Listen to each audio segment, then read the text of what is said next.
तो I give an example of Shahabuddin का। आपने जितने भी क्रिमिनल पॉलिटिशियंस का आज तक नाम सुना होगा देश में, अपने यूपी के बहुत बड़े बड़े सुने होंगे, मुख्तार अंसारी और ये और आज तक का सबसे लेकिन ऐसे ड्रेडेड और बड़ा क्रिमिनल पॉलिटिशियन कोई हुआ है तो शहाबुद्दीन। क्यों ऐसा बोल रहा हूँ? शहाबुद्दीन के क्राइम्स कुछ हैं। एक बहुत फेमस क्राइम था, murder of a student union leader Chandrashekhar, Chandu बहुत फेमस थे।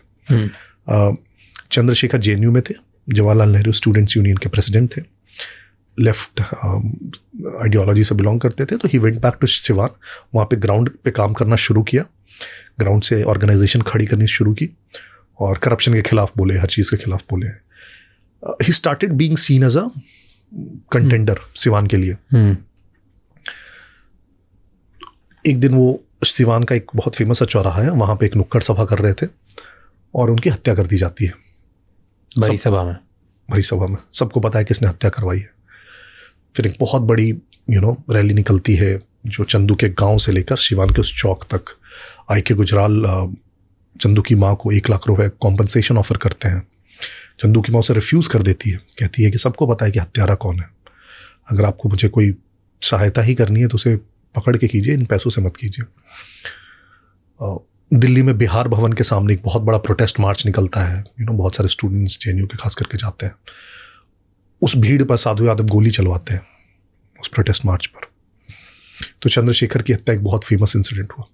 इसी प्रकार से एक तो सिवान में क्या होता था अक्सर कि शहाबुद्दीन के डर से कोई किसी पार्टी का झंडा नहीं लगा सकता था।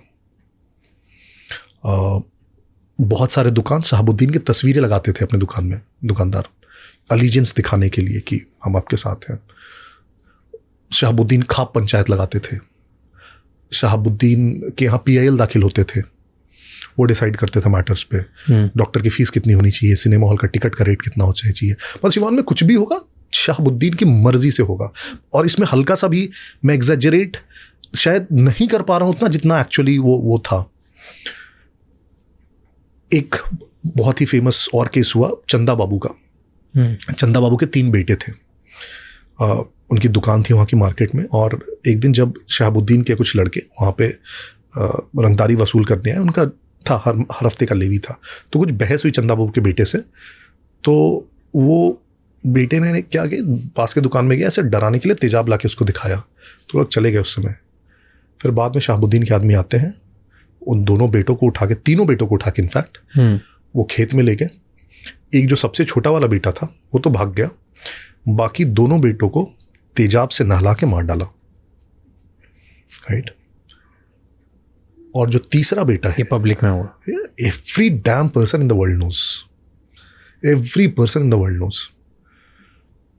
तीसरा बेटा जो है, जब ये केस चल रहा था, चंदा बाबू ये केस लड़ते रहे अपने आखिरी दम तक, और तीसरा बेटा विटनेस था उस चीज़ का।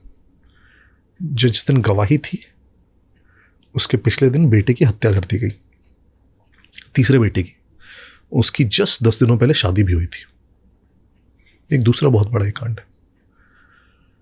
एक और बताता हूँ आपको, एक और मर्डर केस हुआ जिसमें 2 लोगों की बॉडीज को चॉप ऑफ करके वो डिस्पोज कर दिया गया, लेकिन चूंकि कभी बॉडीज मिली नहीं तो प्रूव हुआ नहीं। तो इसमें शहाबुद्दीन का एक चेला जो वो शामिल था, some Pappu, I am forgetting the name. तो पुलिस उसको पकड़ने के लिए शहाबुद्दीन के घर पे होता, शहाबुद्दीन के घर पे पहुंची। तो जो पुलिस ऑफिसर पहुंची, Sanjeev Kumar I guess was the name, Shahabuddin ने उसे झापड़ मारा, और पुलिस ऑफिसर को, और जितने लोग साथ में थे पुलिस वाले, उनको शहाबुद्दीन के लोगों ने पीटा। तो ये लोग सब उस समय चले गए।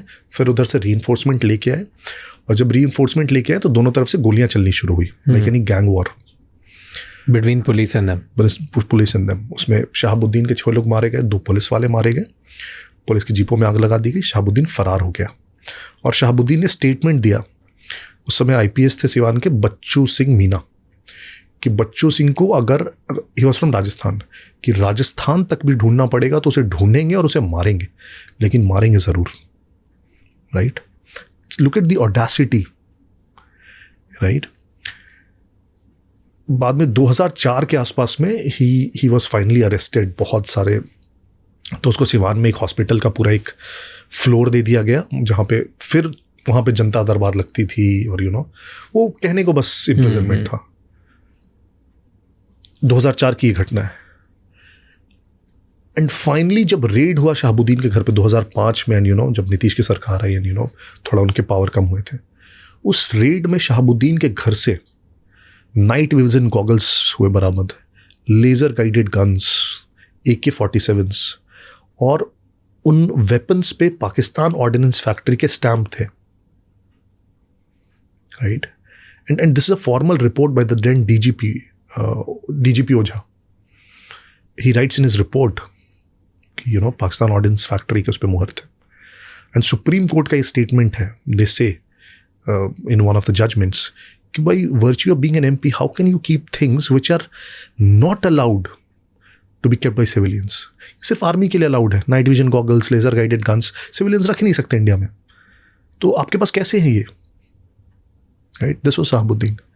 And the irony of it all, Shahabuddin one of the सबसे ट्रस्टेड ल्यूटेनेंट्स रहे हैं लालू के पूरी जिंदगी, सबसे ट्रस्टेड।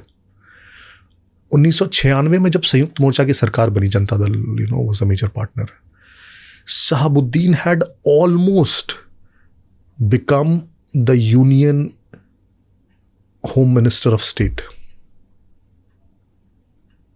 Almost. लालू से गृह राज्य मंत्री बना रहे थे।